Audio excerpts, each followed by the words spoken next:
ကိုအိမ်တော်ဘက်ကလွဲလို့တခြားပုဂ္ဂိုလ်နဲ့မပြစ်မှားဘူး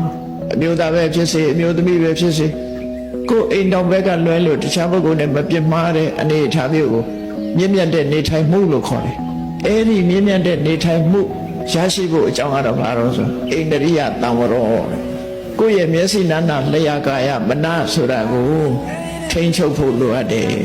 တိလနဲ့စောင့်ထိန်ဖို့ထိန်းချုပ်ဖို့တတိနဲ့ထိန်းချုပ်ဖို့လိုအပ်တယ်တတိနဲ့ထိန်းချုပ်ဖို့ဆိုတာမျက်စိကကြည့်ပြီးတော့လောဘမဖြစ်အောင်ဒေါသမဖြစ်အောင်နားကနားထောင်ပြီးလောဘမဖြစ်အောင်ဒေါသမဖြစ်အောင်ဆိုလိုတာက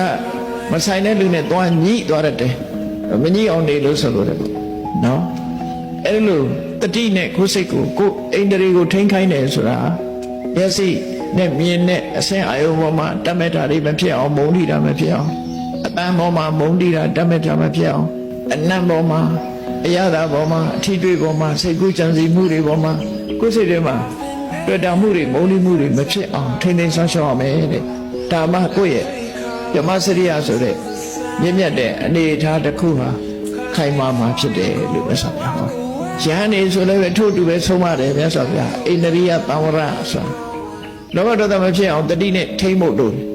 စိတ်ထဲမှာဖြစ်ပေါ်လာရင်တော့မှဒါမသိတော့ဘူးသိတော့တဲ့အရာမဟုတ်ဘူးကိုယ်စိတ်ကိုချိုးနိုင်ပေးရမယ်စိတ်ထဲမှာဖြစ်ပေါ်လာရင်ကိုယ်ပဲလက်မခံရဘူးချိုးနိုင်ရမယ်ဒါကိုတံဝရလို့ခေါ်တယ်တံဝရအဓိပ္ပာယ်ရှင်းအောင်ပြောရမယ်ဆိုလို့ရှိရင်ချင်းကြိုက်တဲ့မန္တလေးကကိုချင်းကြိုက်တဲ့မှတ်ထားချင်းကြိုက်တဲ့မန္တလေးမှာတဲ့ရိုးအိတ်ထာကိုပြောပါမယ်ချင်းစေးထွန်းတာတွေပါလေတော့မပြောတော့ဘူးနော်ဘာလို့ရတော့ဆိုချင်းမကိုင်းအောင်ဘာလို့ရလဲဆိုချင်းအောင်ချကြအဲ့ဒါချင်းမဝင်နိုင်အောင်ချင်းအောင်ထားတာအဲ့တော့